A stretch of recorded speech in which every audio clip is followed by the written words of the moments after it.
Mirëmëngjes edhe një herë njerëz. Vazhdojmë të jemi në 104.6 Radio Treble. Po deshe. Dhe në Premium Channel. Besoj jeni zgjuar tani, sa është ora? Të gjithë janë zgjuar. 8:17, rrugës për në punë, dikush është në shtëpi duke na ndjekur, duke pirë Dikush atë është edhe kafen në punë duke na ndjekur. Besoj që Po punoni more. Se jemi dhe në radio dhe në televizion. Mirë, flasim sërish për temën tonë të ditës, për rritjen, e cila vjen në të gjitha format. Mund të jetë rritje personale, rritje profesionale, rritje shpirtërore, dhe sa herë që ne rritemi, diçka lëviz dhe diçka ndryshon.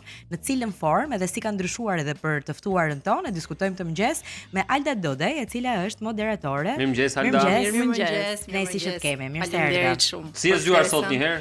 Është zgjuar herët përgjithsisht apo? Jo, nuk zgjuar fare herët dhe për mua është e pazakont. Aq më tepër në këtë orë. Atëherë të falenderojmë dy fish. Faleminderit shumë, po është kënaqësi edhe më bëri mirë ky zgjimi, kështu se kur zgjohesh edhe je mes njerëzve shumë të mirë pozitiv, kështu edhe është më bukur. Faleminderit. Po kjo është zgjedhje, edhe zgjimi, mendoj që ka të bëjë dhe me rritjen personale, orare, disiplina. Po, dhe kjo ka të bëjë jo me rritjen profesionale, po me ndryshimin. Më mirë ta kapim te kjo pjesa e ndryshimit, se është e përkohshme, të paktën këto vitet e fundit. Jo se e kam zgjedhur unë, po kështu më ka qelluar edhe me oraret e punës. Po ka patur raste që jam zgjuar edhe shumë herët, ja kam bërë emision mëngjesi, kështu si ju. Po, okay, këto ndryshime vitet e fundit të kanë krijuar ndryshime në rrethin tënd? Po, më kanë ndryshuar sigurisht sepse nuk ndryshojmë vetëm ne, ndryshojmë vitet, ndryshon ne rritemi me zhgënjime, me profesionalizëm, me karrierë, domethënë vijnë të gjitha bashkë, nuk janë vetëm vitet që kalojnë. Sigurisht, ndryshojmë ne, ndryshon edhe rrethi. Her pas here ka raste që edhe personat e atij rrethit me cilin ti je mësuar edhe të jetosh për shumë gjatë i lë rrugës pa dashje, sepse gjërat ndryshojnë dhe marrin rrjedh tjetër, kështu që mendoj që ndryshojnë shumë. Jo ndryshon, po ndryshojnë shumë. Po, mendon vërtet që ndikon rritja profesionale ose financiare për të humbur disa njerëz gjatë rrugës, edhe ndoshta për të bërë pjesë e një rrethi tjetër? Nuk do ta lidhja shumë me ndryshimet financiare, por që me ndryshimet profesionale po. Se në momentin që ti bën një punë të caktuar, sigurisht që të lidh puna me të njëjtët persona çdo ditë dhe ti je më e afërt me ta. Në momentin që ti ndryshon për shembull një vend pune, edhe pse mund të kesh shumë dëshirë ti takosh, nuk e ke atë mundësinë apo kohën fizike që ti takosh çdo ditë. Ashtu si kundër na ka ndodhur edhe me shoqërinë e shkollës, për shembull kur kemi kaluar pjesën më të madhe të ditës me ta. Tani mezi bëhemi ti takojmë se s'kemi kohë kështu. Po ti e ruan besoj edhe shoqërinë e shkollës. Po, patjetër. I ke të njëjtat shoqe? Un kam një mendim, ai që do të takoj e gjen kohën gjithmonë dhe e gjen mundësinë gjithmonë. Rëndësi ka dëshira. Me thënë të drejtën, kohëve të fundit neve edhe sikur na merr pak kështu kjo jeta e përditshme, ose ndoshta un personalisht vrullje i vë faj vetes dhe them që nuk di ta menaxhoj mirë kohën, se po di ta menaxhoj mirë kam kohë për të tërë, por që mundohem shumë ta gjej kohën, i mbaj shumë lidhje. Po mirë, meqense përmendë pjesën financiare që nuk ndikon. Po ndoshta mendoj se angazhimet profesionale po kur vjen puna te marrëdhëniet, fakti që dikush është i martuar ose si një fëmijë në jetë, ndryshojnë marrëdhëniet këtu? Ndryshon shumë. Unë nuk kam fëmijë, por që me shoqjet e mia e vëre një gjë të tillë, jo se kanë mungesë dëshire për t'u takuar, por sigurisht ato nuk munden që në çdo orar që unë mundem të dalin dhe të më takojnë mua, dhe kjo është tepër normale. Mendoj që kjo është një gjë që është e pranueshme për mos të prishur këtë ekuilibrin në grup. Unë pranoj situatën e tyre duke i kuptuar se është vërtet e vështirë në momentin që ti ke një fëmijë të vogël të përshtatesh edhe orari tyre drejt. Sa njerëz kemi humbur kështu që janë martuar këta shokët ta. Po i mori martesë, stilo burri të dalë. Kur martohen shumë shpejt, ajo është më e keqja pastaj. Ashtu e ke humbur përpara, nëse është edhe shaka kjo. Alda, tani kam një pyetje, pse njerëzit ndonjëherë krijojnë një farë ndjesie frike për suksesin e tjetrit, sepse në të njëjtën kohë atyre ju nxjerr zbuluar edhe dobësitë që ata kanë si njerëz pa siguritë e veta, në marrëdhënie me punën e tyre, me jetën e tyre në përgjithësi dhe kështu me radhë. Tani se nuk dua të bëhem edhe kjo që unë nuk e mendoj kështu, po është okay. Ka njerëz që kalojnë në zili, pastaj kur shohin të mirën e tjetrit. Unë mendoj që secili prej nesh duhet i marrë më të mirën edhe të mirës së tjetrit, pra për ta vënë në dispozicionin tënd. Vetëm pak më afër mikrofonit. Për ta vënë në dispozicionin tënd dhe jo për nxjerr ti pasiguritë tua edhe dobësitë tua, po për t'i thënë vetes tënde që motivohu, puno, se ti duhet arrish gjëra që mundesh ti arrish. Jo gjëra që ka arritur personi për cilin ti ke zilin në thonjza, po themi. Pra, nëse ti e përdor këtë gjë në këtë këndvështrim, për mua është okay, është shumë pozitive. Sigurisht që ka dhe raste kur përdoret negativisht. Duhet të frymëzohemi për të ndezur motorat. Unë mendoj që është motivim. Pra, suksesi i personit tjetër duhet të jetë motivim. E nëse pa pritur në rrethin e ngushtë në ata që mendon se do besojë gjithçka, ndjen këtë ndjesi, këtë xhelozi apo këtë. Unë e kam përjetuar. Ndoshta kam qenë e gabuar, po e kam përjetuar her pas here. Si ka qenë rasti? Një shembull për shembull. Po themi në shkollë se tani kur ndryshojnë vitet, rritesh edhe gjërat i mendon ndryshe. E kam përshtypjen se edhe njerëzit nuk e lëshojnë shumë veten për të dukur në të tilla xhelozira, le të themi. Po kur je në shkollë apo kur je më i ri, edhe gjërat bëhen pak më të hapura, ti nuk e menaxhon dot veten. Dhe unë e kam përjetuar këtë me rrethin tim shoqëror. Unë kam qenë një vajzë që kam punuar shumë herët, pra që në vitet e para të fakultetit. Edhe të gjithë më shihnin kështu si çfarë po bën kjo? U bë kjo. E pa. Duke qenë si mendje madhe. Po. Edhe ndërkohë që unë thjesht punoja për nevojat e mia, domethënë, jo për të dukur. Fati më donte që unë të punoja në profesionin tim, po jo që unë punoja për të arritur aty, t'jem e sinqert. Nuk kam fare ego, nuk kam fare ambicie, nuk është e mirë, është e gabuar, po më kanë ardhur gjërat kështu. Po ndonjëherë të vinë më mirë kur nuk i ke si qëllim këto gjëra, ose mendoj që kur nuk i kërkon me do e mos. Kështu që e kam ndier një farforme edhe atë xhelozin rreth e rrotull. Ku qëndron ky kufiri ndërmjet të marrit si model një njerëz, të marrit si një model frymëzimi dhe e kundërta e kësaj, pra të krijoj këto ndjesitë xhelozisë, të zilisë dhe kështu me radhë. Dëgjoj, ne paktën ne në Shqipëri jetojmë në një shoqëri, mendoj unë që shikon shumë tjetrin. Më thënë, që te komshiu, te shoku klasës, dhe ne jemi rritur me një frym kështu që e ke para të sa mirë mëson ai, dhe për mua këto krahasimet sociale kanë lënë gjurmë te unë. Unë për shaka her pas here me mamin dhe i them, dëgjoj, na ke lënë me trauma, e mban mend si na thoje dikur që ata nuk kanë bukë të hanë dhe mësojnë shumë, kurse juve i keni të gjitha dhe more një notë, kur të vi. Dhe ja them gjithmonë kështu, dhe ky krahasimi social mendoj unë që e ka penguar pak shoqërinë tonë. Unë nesër nëse do bëjmë me fëmijë, do jetë vetëm gjë që unë do t'i vë një kryq të madh, domethënë nuk do ta krahasoj kurrë me të tjerët. Buroni çik edhe nga familja, domethënë kjo ndjenja e egoizmit për qenë i pari më i miri dhe për të krahasuar me të tjerët. Si e kupton Alda në shoqëri kur ajo merr vërtet mbështetje? Kur merr mbështetje personi që ka ti në rastin konkret. Pra si e kupton ti që një shoqë vlen sepse ajo ta shfaq mbështetjen në shumë forma. Cilat janë këto forma? Shumë herë nuk e kam kuptuar. Domethënë, nuk e kam kuptuar as mbështetjen, nuk e kam kuptuar as zilin. E ke marrë të mirë qenë që thjesht janë aty. Unë jam njëri që besoj shumë te njerëzit edhe i bëj gjithë njerëzit shumë të mirë dhe sikur më duan. Por me kalimin e viteve dhe prapë kam ngul tek pjesa që njerëzit ndryshojnë dhe formësohen. Pra ti duke punuar, duke jetuar me njerëz të ndryshëm, karaktereve të ndryshme, arrin të kuptosh se cili e ka të fjalën me të vërtet ashtu siç e mendon dhe kush po e devijon një çik. Pra është domosdoshme të ndryshojmë pak rreth gjatë viteve në mënyrë që të rritemi. Është shumë e domosdoshme. Për mua është shumë e domosdoshme që ti të mos jesh gjithmonë me të njëjtit njerëz. Sigurisht të mos i harrosh ata me të cilët ti je rritur apo ke formuar jetën tënde, por mendoj që është tepër normale që edhe disa njerëz ti lëm gjatë rrugës. Pra, jo ti lëm ne me dëshirë, por që vetvetiu ajo vjen që ato ikin gjatë rrugës. Nuk është se ke ti disa kritere për shembull për njerëzit që do doje ose do të kesh afër, pra çfarë do të ishte zgënjim për Aldën në një raport shoqëror? Çfarë nuk do falje? Çfarë nuk do falja? Unë jam shumë tipi sinqert vet, domethënë edhe e shpesh herë kam ndier këtë, edhe e kam pasur këtë përplasje me shoqjet e mia. Unë tregoj çdo gjë timen. Dhe në momentin kur përballë kam një njerëz që rri non stop me mua dhe nuk ndan asgjë nga jeta e tij, unë zgënjem shumë. Është red flag i parë. Ti thjesht ke bler nga unë dhe nuk më ke thënë asgjë për jetën tënde. Dhe unë kam një gjë që pastaj nuk të pyes.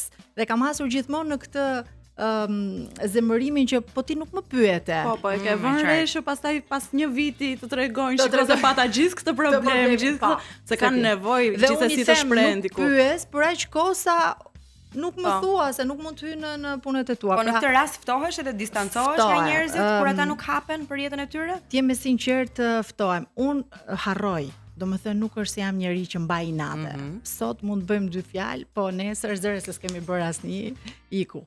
Po nëse vjen një pikë që mbushet ajo, unë ftohem vërtet edhe nuk bëhem më.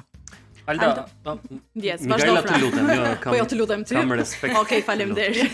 Mbase mund të bëjmë të njëjtën pyetje. Nuk e di. Ja, më dëgjoj një herë. Dy njëkohësisht. Unë në fakt doja të pyesja për faktin a mendon se ekziston miqësi e pastër nëse rrugtimi është tepër i ndryshëm. Pra, nëse ti ke rritje të vrrullshme dhe tjetri ngelet në vend numëro për disa vite, le të themi.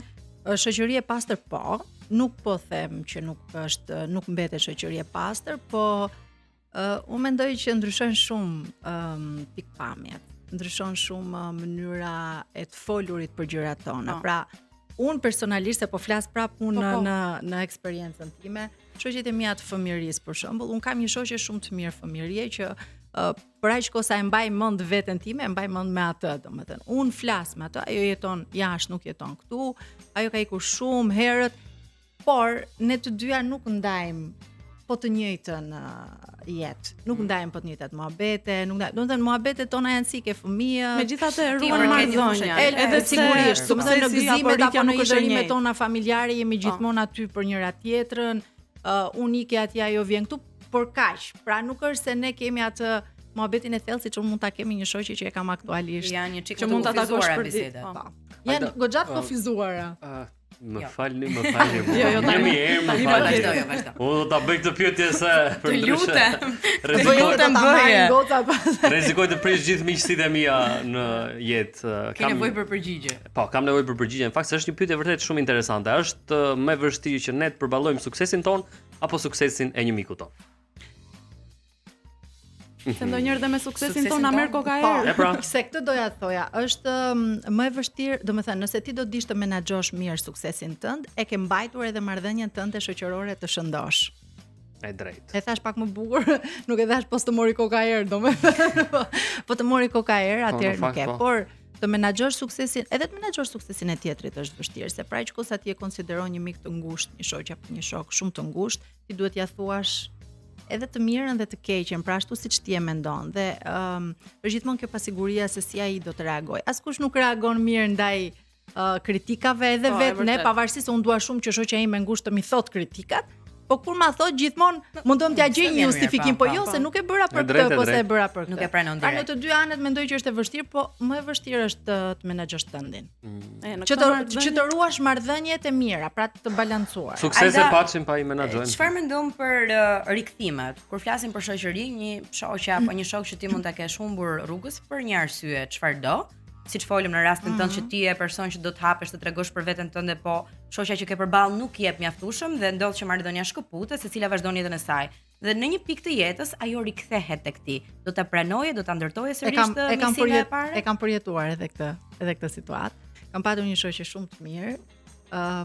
Nuk as vetë nuk e di se pse u shkëputën gjërat, domethënë nuk është se kishim diçka që debatuam apo thjesht kështu rodhen gjërat. Vjen vetë jeta ashtu. Dhe pas 3 apo 4 vitesh, të dyja jetonim në Tiranë.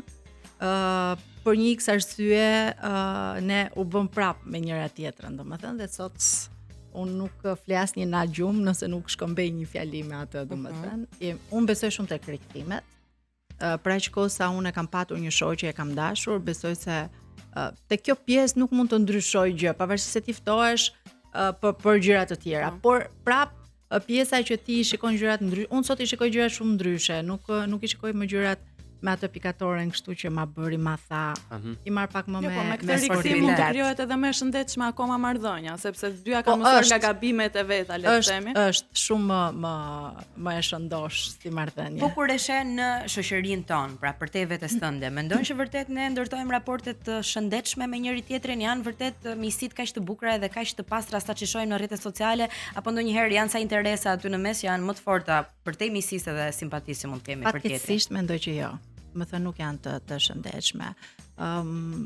Më pëlqen shumë të them që edhe në marrëdhënie pune duhet kemi shoqëri edhe duhet kemi marrëdhënie të shëndetshme, se në fund të ditës secili punon për veten e tij, secili ka eksperiencën e tij, ka profesionin e tij, merr lekët e tij dhe i çon në shtëpinë e tij. Domethënë, po, dhe nuk kemi pse krijojmë këto hatërmbetjet, por fatkeqësisht mund të them që sidomos në media shoqëritë nuk janë as pak të vërteta. Ka gjithmonë një bryl aty, ka gjithmonë një llaf më shumë. Unë mendoj që nuk janë shumë të shëndetshme, nuk janë të shëndosha, jo të shëndetshme. Pra nuk janë ato miqësitë e sinqerta, që unë ta them një gjë dhe të mbetet aty mes nesh, ka gjithmonë një prapasken. A nuk lodhen këta njerëz, nuk të shtëron energjia ndonjëherë kur rri me tjetrin vetëm se më duhet se ndoshta më sjell këta më bën atë. Mos folur për këto të Instagramit, që për mua janë që bëjnë foto pa fund për ta dokumentuar. Miqësitë e Instagramit janë nuk të ftojnë njerë për kafe, po të bëjnë ripostim për këto fotot që bëjnë çiftet, sikur janë shumë të dashuruar dhe kur marr vesh pastaj që janë ndarë. Që postojnë çdo ditë. Pyetje tjetër që po gjykojnë njerëz ndërkohë. Po merremi me llap. Kushta ajo kafe. Takon një mikun tënd të mirë, një shoqen tënde shumë të mirë dhe dashur pa dashur fillon edhe të jep një këshill për një punë tënde, për një gjë tënde në lidhje me familjen, shiko martohu, sistemohu, rregullohu ose nuk e di, në lidhje me punën, në lidhje me një gjë. Ku është ky kufiri ndërmjet asaj që ky njeriu ta thotë këtë gjë sepse do të konfirmoj veten, zgjedhjet e veta që ka bërë në jetë dhe jo në fakt të jap një këshill apo një shtys vërtet miqësore, sepse ndonjëherë njerëzit e bëjnë këtë psikologjikisht dhe në mënyrë të pandërgjegjshme, duan që un kam bërë këto gjëra dhe detyrimisht duhet i bëj dhe ky tjetër që un të ndihej i qetë. Po. Duhet të bësh të diturin në këto misi, të mençurin ai që orienton tjetrin. Unë nuk e lodh veten kaq shumë sa të rri edhe ta vras mendjen për çfarë thaj atë, marr shumë kritika. Alda ti mund të jesh shoqja e gjithëve me këtë tip Jo, unë shkoj shumë mirë me njerëz, të paktën në gjykimin tim, domethënë, unë nuk zihem kurrë me askënd për tu zënë, por që në momentin që më prishet pak Terezia unë ftohem. Prap fal ti. Nuk është se jo, harroj, domethënë nuk është se mbaj natë të gjata apo ku diun. Po në pjesën nuk ti ta them, domethënë nuk jam kaq e zgjuar sa ti kuptoj. Tani për ta thënë shkosh. Alda po rrëfehet. Përshëndetje. Unë jam Alda. Po, un kam episode shumë bukura edhe me një kur them për shkak që dëgjoj se po jo sa ajo, po shumë e mirë i them unë. U më çmendet ti për gjitha kështu thua domethënë. Po ndodh kjo. Po është mirë të nisesh gjithmonë me pozitivitet dhe me optimizëm. Jo, kjo ishte edhe unë të meta të mia. Kjo ishte shumë e bukur se ndonjëherë ke shoqe që të detyrojnë pa dashje të urresh dikë ose të mos e duash, të mos e afrosh, sepse ajo nuk shkon mirë me të. Dhe kur ti thua një fjalë mirë, thua po jo më duket gocë shumë e mirë. Huti tani do të thosh këtë dhe. Po nuk është dot dashuri. Me mua apo me atë? Jo, po mua më ka ndodhur dhe kjo, domethënë që mund të kem mbajtur distancë me një shoqe për hir të asaj shoqes që e kam pak më të afërt dhe e kam mbajtur distancën kot tani kur mendoj them sa budalla që pas ke qenë domethënë se sot mund të jem shumë shoqe janë gabime që janë bërë në një moshë më të re. Tani besoj asnjëri prej nesh nuk ka si natyrë edhe për miqsinë time, për shoqen time, për shokun tim ku jam shumë Po çfarë është kriteri numër 1 për të qenë shoqja e Aldës? Çfarë duhet të ketë personi? Mjaft të jetë i sinqert me mua, të qeshi, të jetë kështu lozonjare, si Telefononi 068 46. Jo, kam, pra mos të jeni të mërzitshëm. Të ketë edhe 1 milion euro apo jo? Jo, anën financiare kam vetë. Okay. Kaq sa kam domethënë. Nuk i kam parë kur shoqet nga ana financiare. Është e rëndësishme shumë. Të mos i shohësh. Të gjithmonë shoqet e mia kanë qenë shumë më mirë ekonomikisht se çat mund të kem qenë unë, po them, por nuk i kam parë kur nga kjo gjëja. Ka pas raste që mund të kem qenë unë shumë më mirë se ato, pra në periudha të ndryshme. Realisht edhe rrethi im miqësor nuk e kemi parë tek njëri tjetri një gjë të tillë. Paktën deri më sot se kam vërejtur dhe un kam një rreth shoqëror për cilin gëzoj një respekt shumë të madh, realisht se kam shumë pak, nuk është se kam shumë dhe i kam mbajtur, më kanë mbajtur, e gjejmë gjithmonë kohën për njëri tjetrin. Zë gjithmonë shoqe të reja, absolutisht se punët ndryshojnë të zë micira të reja, por që shoqet me gishtat e dorës i kam gjithmonë. Alda, edhe një pyetje, se ka njerëz që u ndodh kjo, a duhet të ndikohemi nga familja, prindrit, të afërmit ose njerëzit që i vlerësojmë apo partnerja për shoqërinë që mbajmë afër vetes, për njerëzit që zgjedhim në rrethin tonë shoqëror? Tani a duhet të ndikohemi?